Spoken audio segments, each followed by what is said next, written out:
নমস্কার বন্ধুরা, তোমরা সবাই কেমন আছো? বাসন্তীর হেসেলে সবাইকে স্বাগতম। তো আজকে আমি একটা নতুন রেসিপি নিয়ে চলে এসেছি। তো আমি বানাবো থানকুনি পাতার বড়া। তো তার জন্য আমার লাগছে থানকুনি পাতা আমি ছেঁচে নিয়েছি, আর আমি দেব কালো জিরে, কাঁচা লঙ্কা কুচিয়ে রেখেছি, কাঁচা লঙ্কা কুচোনো দেব, আর আমি দেব এখানে পোস্ত, আর আমি দেব এখানে বেসন নিয়েছি, আর চালটা আমি বেটে নেব। চালটা আমি বাটবো।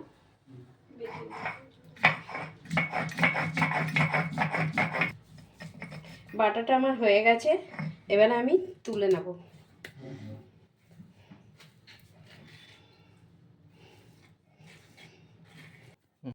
বন্ধুরা, এবার আমি থানকুনি পাতা মাখিয়ে নেব সব একসঙ্গে একে একে দিয়ে। থানকুনি পাতা,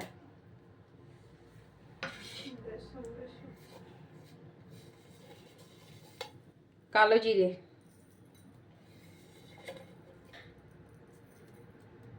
কাঁচা লঙ্কা, পোস্ত,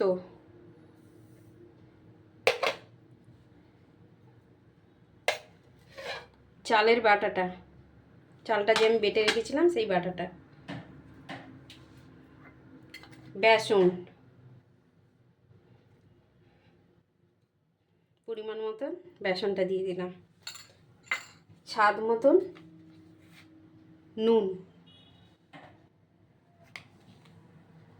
এইটাকে এবার আমি মেখে নেব।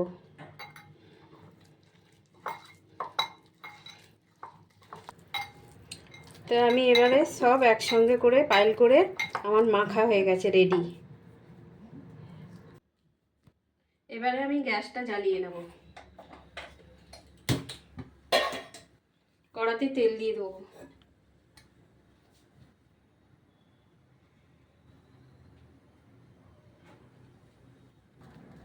তেলটা এবার গরম হোক। তো তেলটা আমার গরম হয়ে গেছে, এবারে আমি একে একে বড়াগুলো ছেড়ে দেব।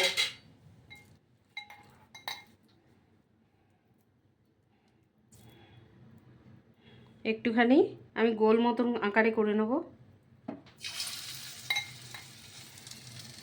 এইভাবে করে দিয়ে দিতে হবে।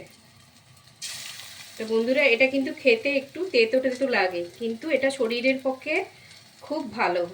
সকালবেলা উঠে যদি এটা খালি পেটে খাওয়া যায়, শরীরে খুব কাজ দেয়।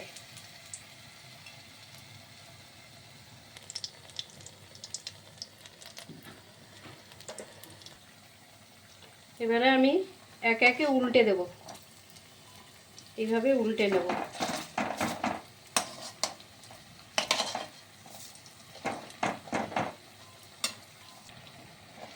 একটু ভালো করে এটা ভেজে নিতে হবে, লাল লাল করে ভেজে নিতে হবে।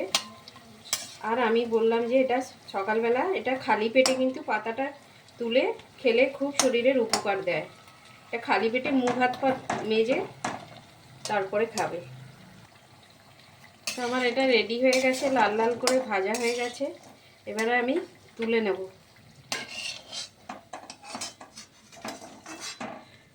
এই দেখো, আমি ভেজে নিয়েছি। সবুজ সবুজ কিন্তু দেখতে লাগছে, যেহেতু সবুজ পাতা তো সেহেতু সবুজ সবুজ লাগছে দেখতে। বন্ধুরা, আমার থানকুনি পাতার বড়া রেডি হয়ে গেছে। দেখো, তোমরা এটা ভাতের সাথে খাবে। এটা দেখবে ভাতের সাথে খেলে খুব ভালো লাগবে তোমাদের। গরম ভাতে একটু তেতো তেতো লাগবে, কিন্তু ভালো লাগবে খেতে। আর আমাকে সাবস্ক্রাইব করো।